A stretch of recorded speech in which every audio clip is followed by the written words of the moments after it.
Chapter 8. Trial by Trial. For the Special Marine Corps Court of Inquiry in Washington that had to judge one of the cases of brainwashing, I was asked, as an expert witness, if I could explain why some of the American officers yielded rather easily to mental pressure exerted by the enemy. It was in the days when congressional investigations in our country were in full swing. In all honesty, I had to answer that sometimes coercive suggestions underlying such investigations could exert conforming pressure on susceptible minds. People are conditioned by numerous psychological processes in our daily political atmosphere. Though we have been forewarned of what totalitarian techniques may do to the mind, there is reason to be alarmed by the possible disruption of values brought about by some of our own troubles. The totalitarian dictator succeeded in transforming his apparatus of justice into an instrument of threat and domination. Where once a balanced feeling of justice had been recognized as the noblest ideal of civilized man, this ideal was now scoffed at by cynics, like Hitler and Goebbels, and called a synthetic emotion useful only to impress or appease people. Thus, in the hands of totalitarian inquisitors and judges, justice has become a farce, a piece of propaganda to soothe the people's conscience. Investigative power is misused to arouse prejudices and animosities in those bystanders who have become too confused to distinguish between right and wrong. The totalitarian has taught us that the courts and the judiciary can be used as tools of thought control. That is why we have to study how our own institutions, intentionally or unobtrusively, may be used to distort our concepts of democratic freedom. The downfall of justice. To a psychologist, perhaps the most interesting aspect of the Moscow Purge trials between 1936 and 1938 was the deep sense of moral shock felt by people all over the world, whose trust in the judicial process was shaken to its foundations by these perversions of justice. Discussions about the trials always concerned themselves less with the question of guilt or innocence of the accused than with the horrifying travesty of justice the trials presented. Somewhere deep in the soul of men lies the conviction that a judge is, by definition, a righteous, impartial man, that an appeal to the courts is the road to truth, that the law stands above corruption, degradation, and perversion. Of course, we recognize that judges are human beings like ourselves, that they can make mistakes, as the rest of us do, and we are even willing to accept temporary injustice because we believe that there will be eventual vindication and that the rule of law and justice will remain triumphant. The moment the judicial process becomes a farce, a show to intimidate the people, something in man's soul is profoundly affected. When justice is no longer blind, but has her eye on the main chance, we become frightened and alarmed. To whom shall a man turn if he cannot find justice in the courts? During the course of psychotherapy, one of my patients was called to jury duty. The experience disturbed him deeply, for apparently the prosecutor in this case was more interested in getting a conviction than in finding out the truth. Although the jury had the last word, and, by its verdict, condemned the prosecutor's strategy, our juror was greatly upset. What happens, he asked me, in other cases? Suppose the jurors cannot see through the lawyer's sophisms? Suppose they are taken in by his constant suggestion and insistence? Indeed, any trial can be used as a weapon of intimidation. It can, in a subtle way, intimidate the jurors, the witnesses, the entire public. In totalitaria, some higher courts exist only to carry out this function of intimidation. Their purpose is to prove to their own citizens and to the world at large that there is a punishing and threatening force controlling the government and that this force can use the judiciary for its own purposes. An apparent objective official investigation may become a weapon of political control simply through the suggestions that inevitably accompany it. The man who is under investigation is almost automatically stigmatized and blamed because our suspicions are thrust on him. The very fact that he is under scrutiny makes him suspect. Thus, even the so-called democratic power to investigate may become the power to destroy. We must beware of this danger. Already the approving or disapproving way of interrogation changes man's thinking about facts. Any judicial action, whether legal or investigative, which receives widespread publicity, exerts some mental pressure on the entire public. It is not only the participants in the action who have a stake in its eventual outcome. The citizens as a whole may well become emotionally involved in the proceeding. Gs. Any official investigation can be either a mere show of power or an act of truth. As a show of power, by a totalitarian government or by an unscrupulous demagogue, it can have frightening consequences.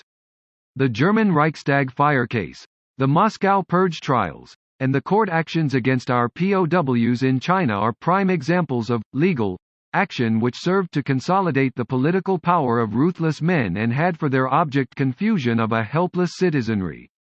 An additional intention was to shock the public opinion of the world. If we look at legal inquiry from the point of view of each of its participants, we will see even more clearly the dangers we must guard against. The demagogue as prosecutor and hypnotist. Recent happenings in our own country indicate clearly that the methods used to satisfy a question for power show a universal pattern. The ancient magic masks used to frighten the people may have been replaced by an overconfident show of physical strength by a hero, artificially shaped as an object of admiration and identification for infantile minds. But the loud noises of propaganda are still with us, magnified 1,000-fold by the radio and television, and serving to intimidate and hypnotize our less alert contemporaries. A worldwide audience, watching and listening to the demagogue playing all his different roles, the righteous accuser, the martyred victim, the voice of conscience, is temporarily thrown into a semi-frightened, trance-like state of exhausted inattentiveness through the monotonous repetition of threats, accusations, and clichés. The demagogue, like the totalitarian dictator, knows well how to lay a mental spell on the people, how to create a kind of mass suggestion and mass hypnosis. There is no intrinsic difference between individual and mass hypnosis. In hypnosis, the most intensified form of suggestion, the individual becomes temporarily automatized, both physically and mentally. Such a clinical state of utter mental submission can be brought about quite easily in children and in primitive people, but it can be created in civilized adults, too. Some of the American POWs in Korean prison camps were reduced to precisely this condition. The more the individual feels himself to be part of the group, the more easily can he become the victim of mass suggestion. This is why primitive communities, which have a high degree of social integration and identification, are so sensitive to suggestions. Sorcerers and magicians can often keep an entire tribe under their spell. Most crowds are rather easy to influence and hypnotize because common longings and yearnings increase the suggestibility of each member of the group. Each person has a tendency to identify with the rest of the group and with the leader as well, and this makes it easy for the leader to hold the people in his grip. As Hitler said in Mein Kampf, the leader can count on increasing submissiveness from the masses. Sudden fright, fear, and terror were the old-fashioned methods used to induce hypnosis, and they are still used by dictators and demagogues. Threats, unexpected accusations, even long speeches and boredom may overwhelm the mind and reduce it to a hypnotic state.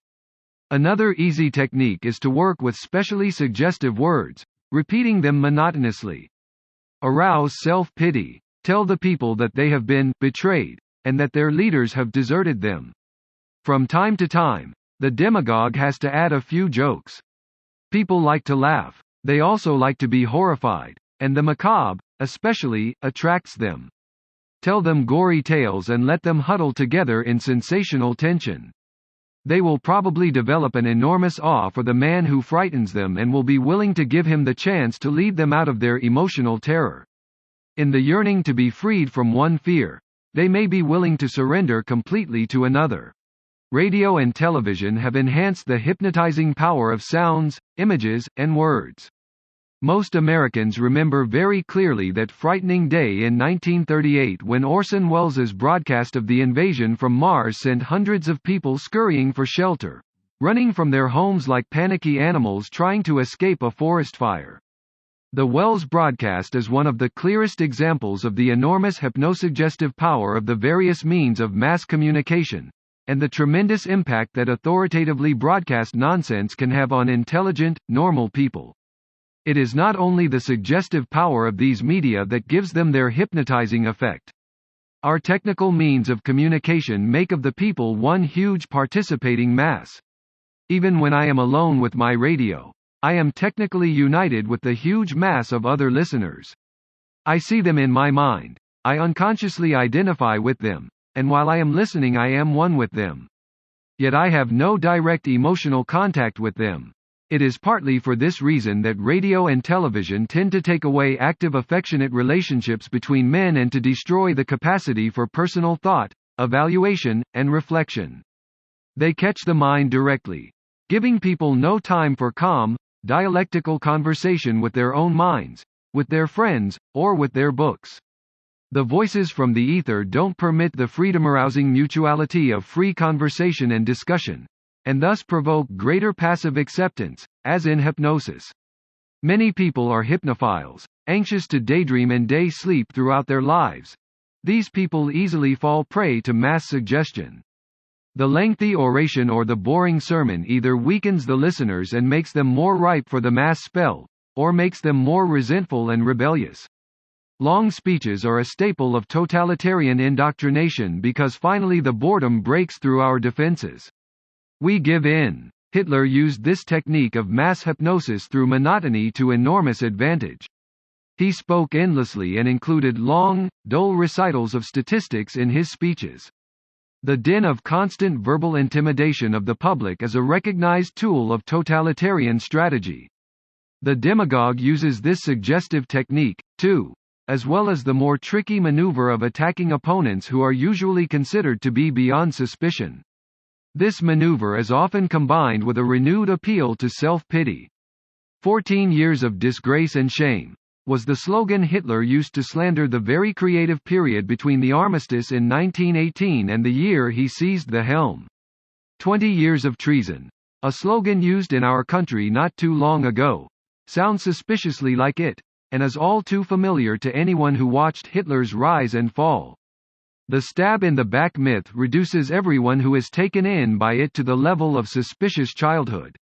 This inflammatory oratory aims toward arousing chaotic and aggressive responses in others. The demagogue doesn't mind temporary verbal attacks on himself. Even slander can delight him, because these attacks keep him in the headlines and in the public eye and may help increase people's fear of him. Better to be hated and feared than forgotten. The demagogue grows fat on prolonged and confused discussion of his behavior. It serves to paralyze the people's minds and to obscure completely the real issues behind his red herrings. If this continues long enough, people become fed up. They give in. They want to sleep.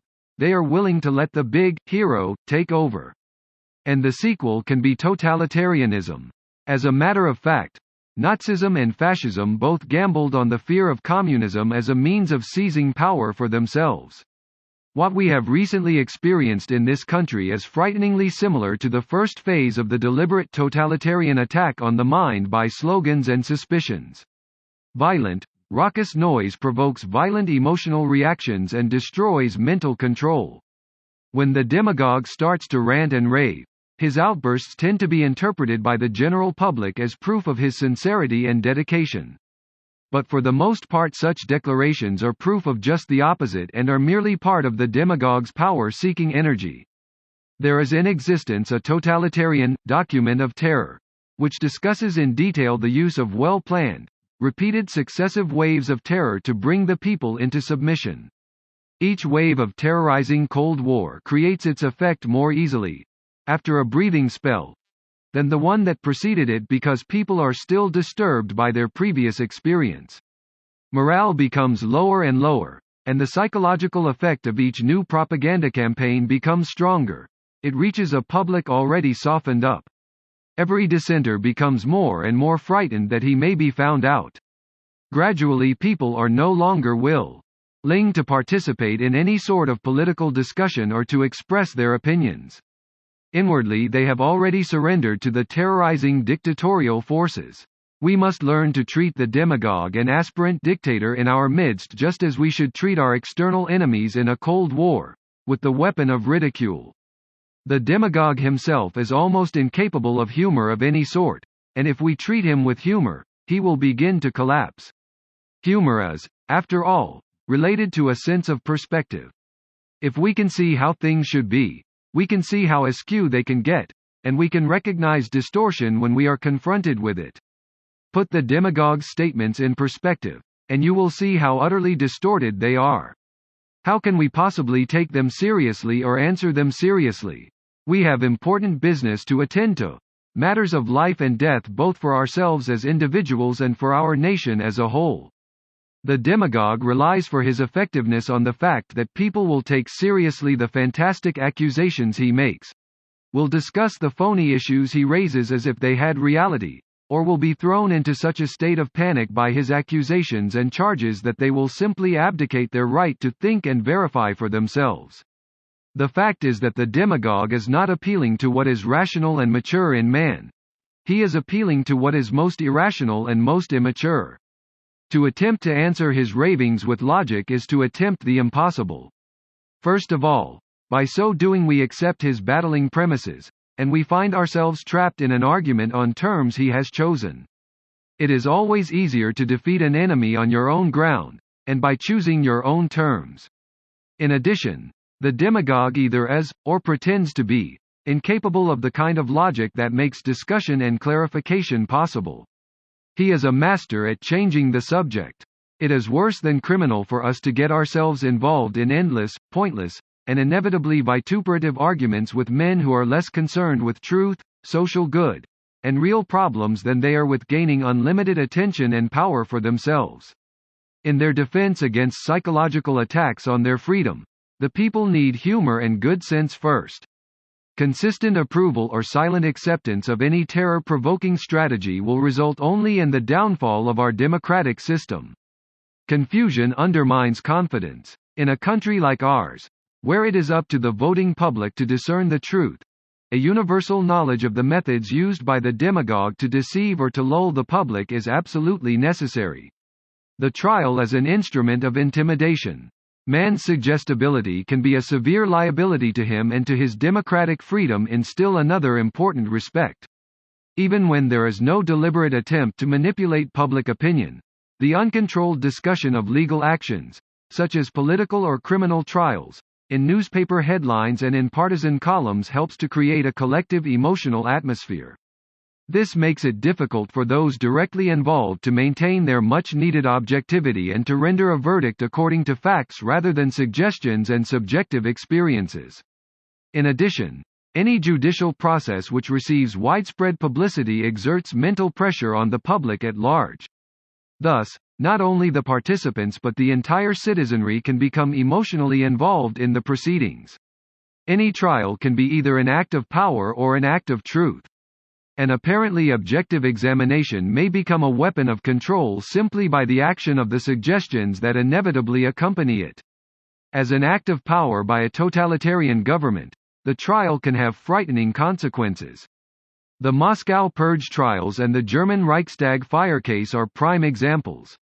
We do not, of course, have such horrifying travesties on justice in this country, but our tendency to turn legal actions into a field day for the newspapers, the radio, and television weakens our capacity to arrive at justice and truth. It would be better if we postponed discussion of the merits of any legal case until after the verdict was in. As we have already seen, any man can be harassed into a confession. The cruel process of menticide is not the only way to arrive at this goal.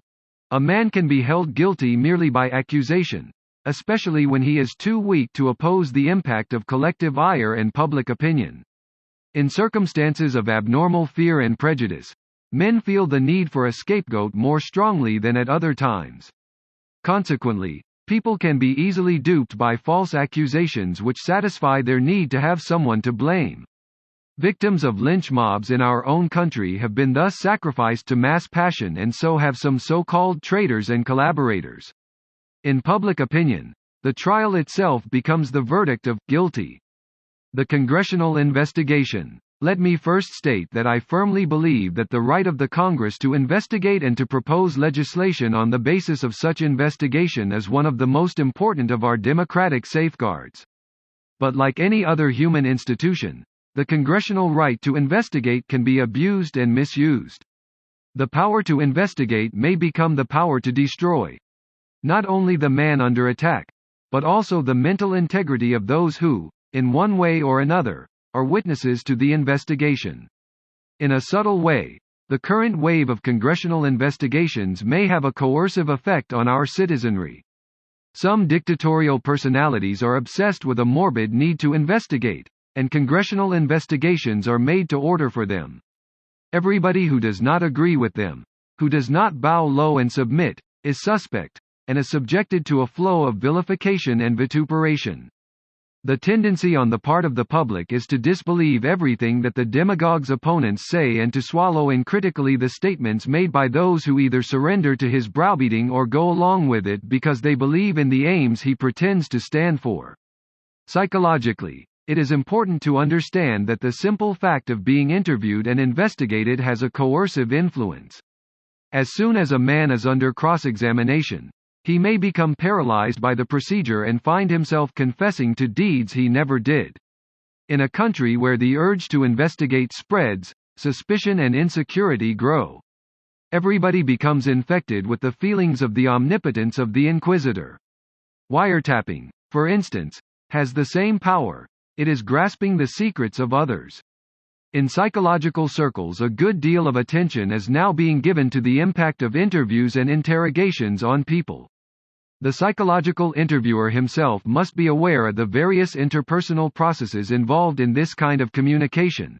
If he is not, he will not be able to find out where the truth lies. Instead, he will get answers which are implicit in his own questions, answers which may have little relation to the real truth. This does not happen only in cases where both the interviewer and the man he is interviewing show bad faith. It can happen despite their best intentions. For everybody brings to an interview the sum total of all his earlier interpersonal relationships. In the initial verbal trial and error, during what we could call the smelling out period, each party mobilizes himself to find out what the other party expects and where his weaknesses are in. At the same time, tries to hide his own weaknesses and emphasize his own strengths. The man in the street who is suddenly interviewed tends to give the answer he thinks his questioner expects. Every conversation, every verbal relationship repeats, at least to some degree, the pattern of the early verbal relationships between the child and its parents. To a man or woman under investigation, the interrogator becomes the parent, good or bad, an object of suspicion or of submission. Since the interrogator himself is often unaware of this unconscious process, the result can be a confusing battle of unconscious or half-conscious tendencies, in which the spoken words are often merely a cover for suspicion-laden conversation between deeper layers of both personalities. All people who are systematically interrogated, whether in a court, during a congressional inquiry, or even when applying for a job or having a medical examination, feel themselves exposed. This very fact in itself provokes peculiar defensive mental attitudes. These attitudes may be useful and protective, but at times they may be harmful to the individual. When a man is looking for a job, for example, he may become overeager, and in his zeal to make a good impression, to put his best foot forward, he may make a bad impression and arouse suspicion. For it is not only what we say but the way we say it that can indicate our honesty and poise. Nervous sounds, gestures, pauses, moments of silence or stuttering may give us away. Aggressive zeal may seduce us into saying too much. Inhibition may prevent us from saying enough. The defendant in a court action or in an inquiry is defensive not only about the accusations leveled against him or the questions he has to answer. He is even more defensive about his own unconscious guilt and about his doubts about his own capabilities.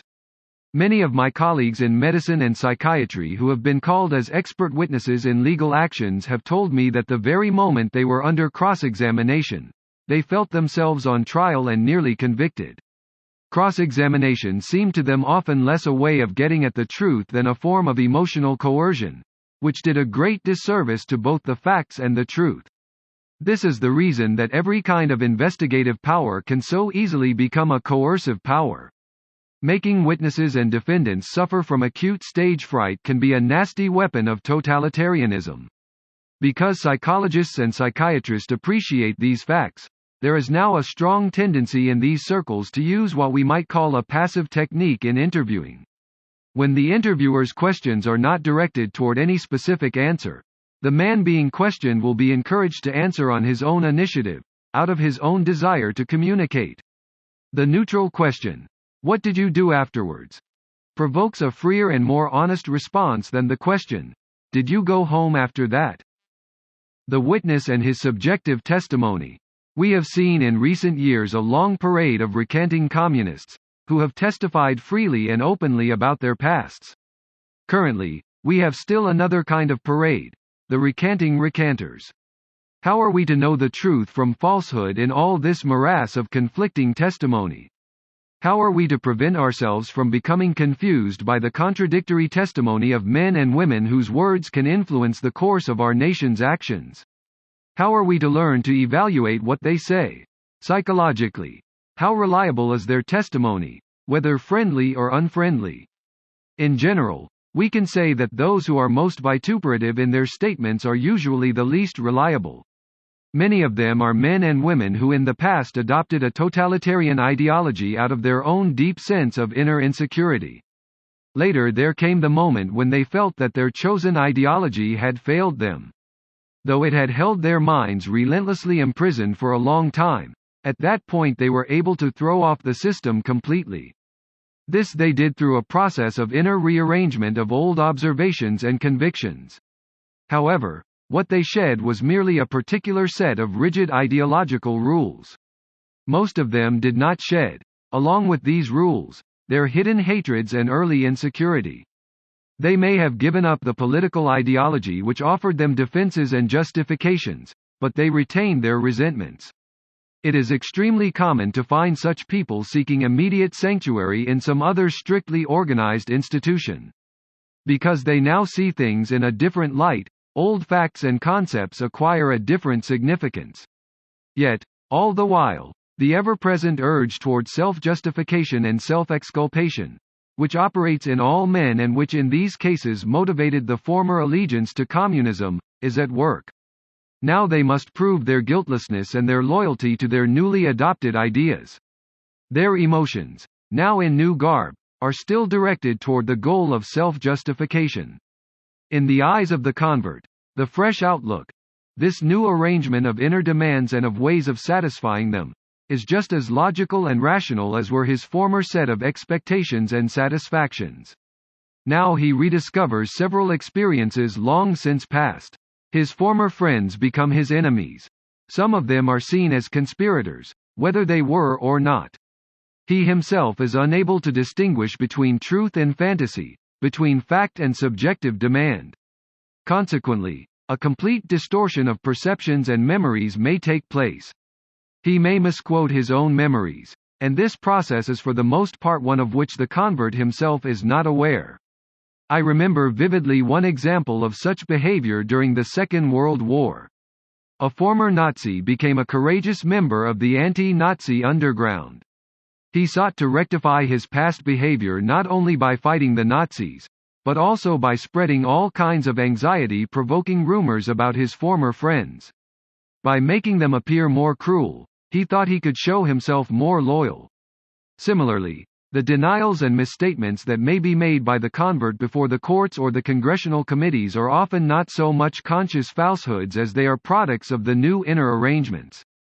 Every accusation about the convert's past may be twisted by him into a new tool for use in the process of self-justification.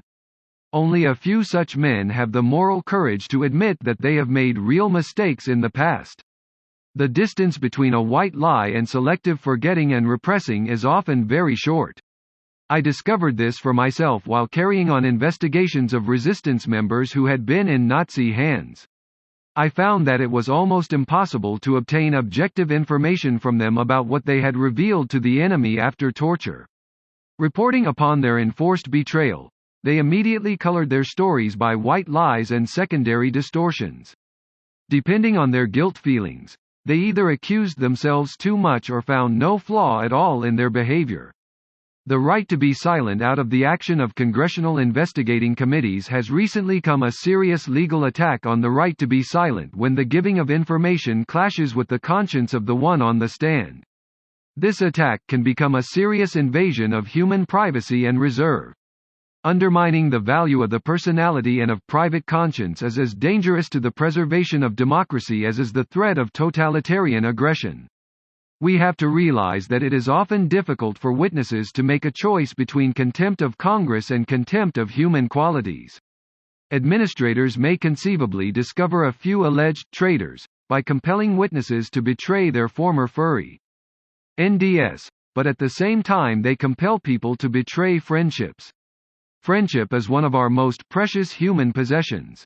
Any government or agency that, under the guise of contempt of Congress, can force confessions and information can also force the betrayal of former loyalties. Is this not comparable with what the coercive totalitarians do? And at what cost? We obtain a pseudo-purge resulting from weakness of character and anxiety in the victim. In addition, we violate one of democracy's basic tenets, respect for the strength of man's character. We have always believed that it is better to let 10 guilty men go free than to hang one innocent. In direct opposition to the totalitarian concept that it is better to hang 10 innocent men than to let one guilty man go free. We may punish the guilty with this strategy of compelling a man to speak when his conscience urges him to be silent, but just as surely we break down the innocent by destroying their conscience. Supreme Court Justices Douglas and Black, in their dissenting opinion about the constitutionality of the Immunity Act of 1954, see, The New York Times, March 27, 1956, emphasize the right to be silent as a constitutional right given by the Fifth Amendment, a safeguard of personal conscience and personal dignity and freedom of expression as well. It is beyond the power of Congress to compel anyone to confess his crimes even when immunity is assured. The individual's need not to betray his former allegiances, even when he has made a mistake in political judgment at an age of less understanding, is morally just as important as the need to help the state locate subversives. Let us not forget that betrayal of the community is rooted in self-betrayal. By forcing a man to betray his inner feelings and himself, we actually make it easier for him to betray the larger community at some future date. If the law forces people to betray their inner moral feelings of friendship, even if these feelings are based on juvenile loyalties, then that very law undermines the integrity of the person, and coercion and menticide begin. The conscience of the individual plays an enormous role in the choice between loyal opposition and passive conformity. The law has to protect the individual also against the violation of his personal moral standards. Otherwise, human conscience will lose in the battle between individual conscience and legal power. Moral evaluation starts with the individual and not with the state. Mental blackmail. The concept of brainwashing has already led to some legal implications, and these have led to new facets of imagined crime. Because the reports about communist brainwashing of the prisoners of war in Korea and China were published widely in newspapers, they aroused anxieties among lay people. As mentioned in Chapter 3, several schizophrenics and borderline patients seized upon this rather new concept of brainwashing, using it as an explanation for a peculiar kind of delusion that beset them: the delusion of being influenced. Some of these persons had, as it were, the feeling that their minds had been laid open, as if from the outside, through radio waves or some other mystic communication, thoughts were being directed. During recent years, I received several letters from such patients complaining about their feelings of continual brainwashing. The new concept of political mental coercion fitted into their system of delusions. Several lawyers consulted me for information about clients who wanted to sue their imaginary brainwashers. The same concept, used above to account for pathological suspicions, could be used maliciously to accuse and sue anybody who professionally gave advice to people or tried to influence them. At this very moment, fall, 1955, several court procedures are going on wherein the defendants are being sued for the crime of brainwashing by a third party. They are accused of having advised, in their professional capacity, somebody to do something against the plaintiff's interests. The shyster lawyer is now able to attack subtle human relationships and turn them into a corrupt matter. This is the age-old evil of using empathy not for sympathy but for antipathy and attack. In so doing, the accuser may misuse a man's hesitation to bring these human relationships into the open. The accuser also makes use of the strange situation in the United States that even the innocent winner of a court procedure has to pay the cost of his legal help. Practically, this means that in a difficult judicial question, he has to pay at least $30,000 before he can reach the Supreme Court. If it is a Supreme Court case, an appeal to the highest form of justice in our country. Because of this new angle, which has developed during the past few years, of the brainwashing situation, the psychiatric profession has been made more vulnerable to unreasonable attack. In one case, a third party felt hurt by a psychological treatment that made the patient more independent in an unpleasant commercial situation in which he had formerly been rather submissive. In another case, the doctor was sued because he was able to free his patient from a submissive love affair and an ambiguous promise of marriage. In a third case, the patient during treatment changed from a commercial agency that had treated him badly. In all those cases, the disappointed party could bring suit on the basis of so-called brainwashing and malicious influence. In several cases of this form of blackmail, an expensive settlement was made out of court because the court procedure would have become far more costly. The practicing psychiatrist who is attacked in this way experiences not only financial pressure imposed on him by the dissatisfied party and a malicious lawyer, but in several states the court does not even recognize his professional oath of secrecy. The Hippocratic Oath says, "Whatever, in connection with my professional practice, or not in connection with it, I may see or hear in the lives of men which ought not to be spoken abroad, I will not divulge, as reckoning that all such should be kept secret." Some courts hold that the only physical investigation and treatment are valid as medical treatment not to be divulged. Personal conversation, the quintessence of psychiatric treatment, is not looked upon as a medical action. Hiding behind professional secrecy is regarded as contempt of court. An additional difficulty is that this accusation of malpractice by a third party, not by the patient himself, is not covered by the usual malpractice insurance. The importance of such perfidious attack on psychological relationships, however rare the number of cases may be at this moment, is that it opens the road for many other forms of mental blackmail. It means that subtle personal relationships can be attacked and prosecuted in court, merely because a third party feels excluded or neglected or financially damaged. I cannot sue my broker because he gave me wrong financial advice, but I can sue a psychological counselor for malpractice because he brainwashed my client. What new possibilities for mental blackmail and sly accusation are open? Gradually we can make punishable wrong intention and anticipation, nonconformist advice and guidance, and, in the end, simple honest human influence and originality. Things that are already considered criminal in totalitarian countries. The word blackmail was originally used in the border warfare between England and Scotland. Blackmail was the agreement made by freebooters not to plunder or molest the farmer, in exchange for money or cattle. The word comes from the Middle English, mail, meaning speech or rent or tax. The French equivalent, chantage, brings us even nearer to the concept of mental coercion. It means forcing the other fellow to sing, to confess things against his will by means of threatening physical punishment or threatening to reveal a secret. It is, in the last analysis, mental coercion. We may call mental blackmail the growing tendency to overstep human reserve and dignity. It is the tendency to misuse the intimate knowledge of what is going on in the crevices of the soul, to injure and embarrass one's fellow man. Mental blackmail starts wherever the presumption of guilt takes the place of presumption of innocence. The hunting up of dirt and sensation in order to embarrass a victim we see very often carried on by the yellow press. It is not only playing up indecency, but at the same time it undermines human judgment and opinion. And by its sensationalism it precludes and prejudices justice in the courts. What a weak baby accomplishes with its tears and pouting can be done by the whining, querulous accuser with his fantasies about malicious influence and brainwashing. The suicidal patient may exert the same kind of pressure.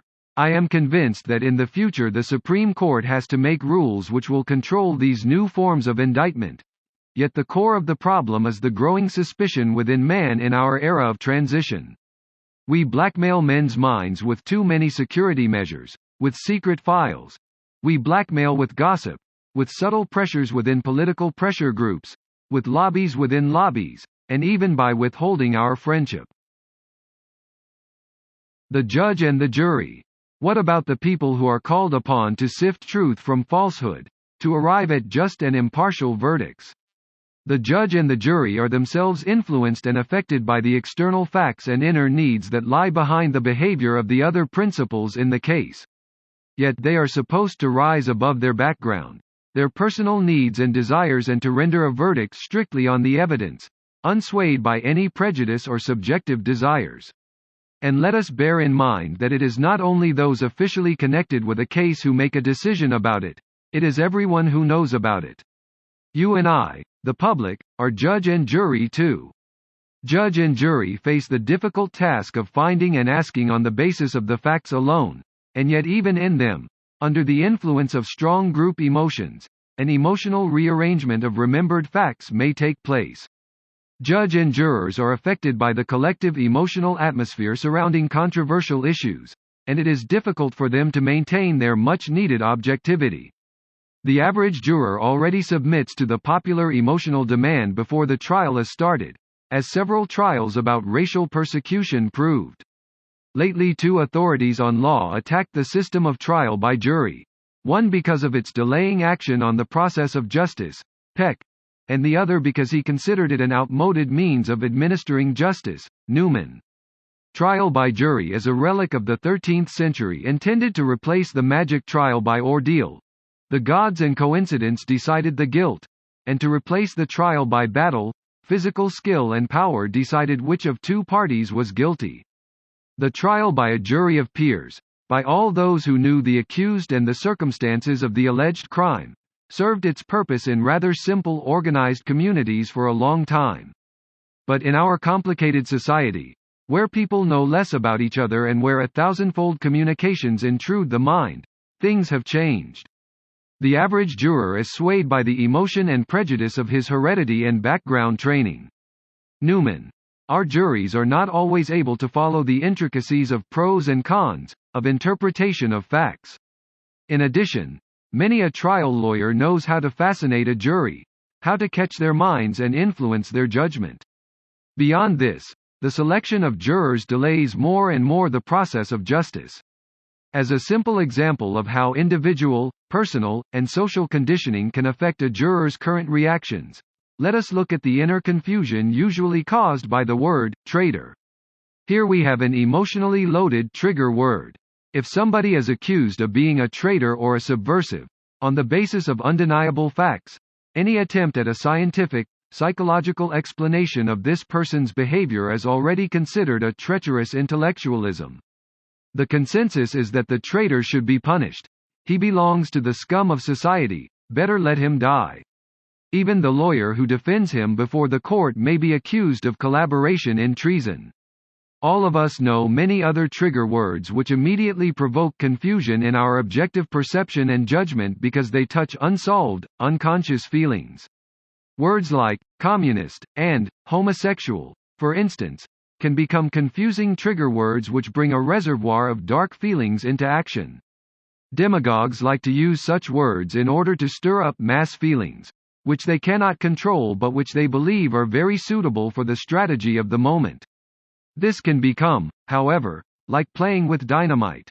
Any one of us may be swayed by elusive clichés such as, where there's smoke, there's fire, or, once a thief, always a thief. I once saw this most interestingly in a hot debate where someone had once been scolded for being a dirty monogamist.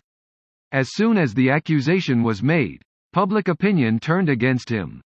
Even a judge can be swayed by his own emotional difficulties, especially by slanted testimony of witnesses who may be attempting to mislead. In Great Britain, the courts are more aware of the effect of a prejudicial attitude on the part of jurors. There the trial process is extensively protected. mostly through prevention of pre-trial discussion and deliberation, regardless of the unpopularity of the accused. Televised interrogation. An open official interrogation affects those who watch it, and the fact that they are affected may influence its outcome.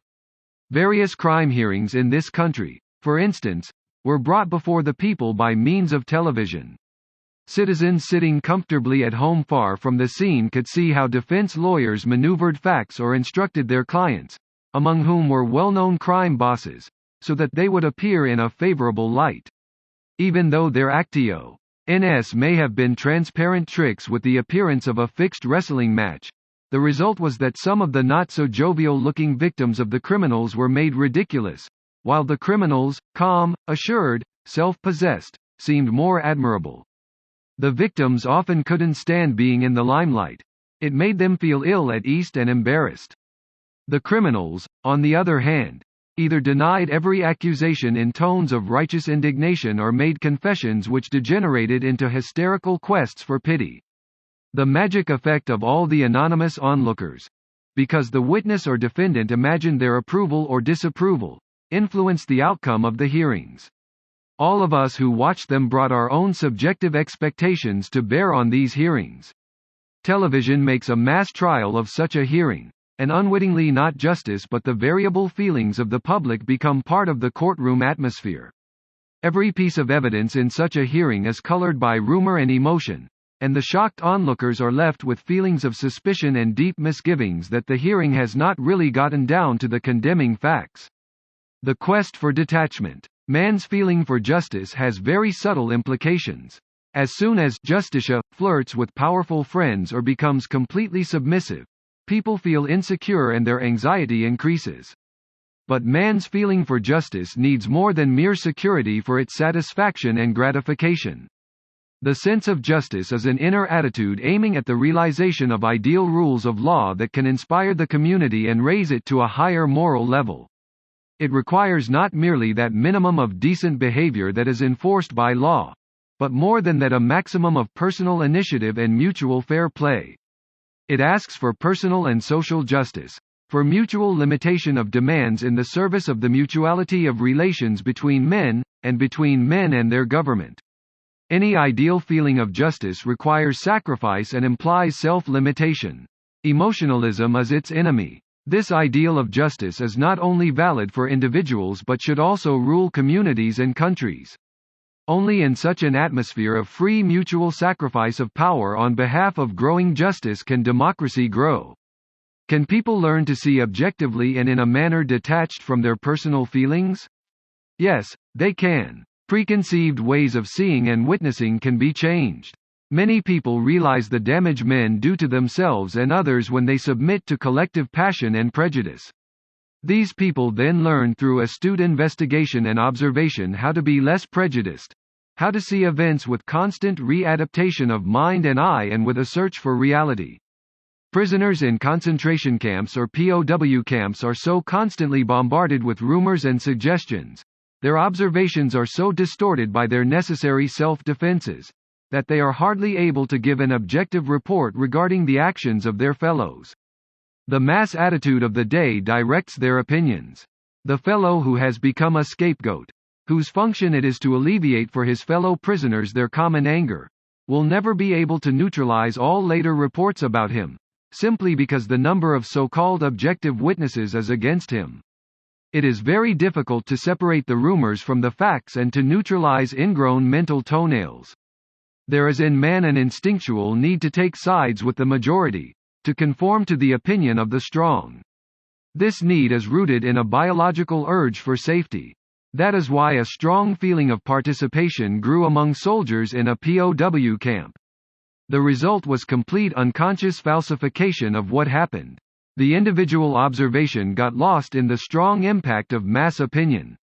In the future age of psychology, when insight into man's behavior is more generally understood and applied, we will be more aware of the importance of dependable witnesses. Every report and every piece of testimony, pro or con, will be examined and weighed in the light of its psychological and historical background. The citizen of the future will laugh as he looks back at the time once lost during trials because obvious facts on one side were not brought out to challenge equally obvious facts on the opposing side. These future citizens will understand that we only revealed our mutual hostilities and feelings of fear and insecurity by our behavior, feelings which moved us compulsively and subtly to make subjective rearrangements of our memories and impressions. He will point out that objective thinking was in its infancy in those days.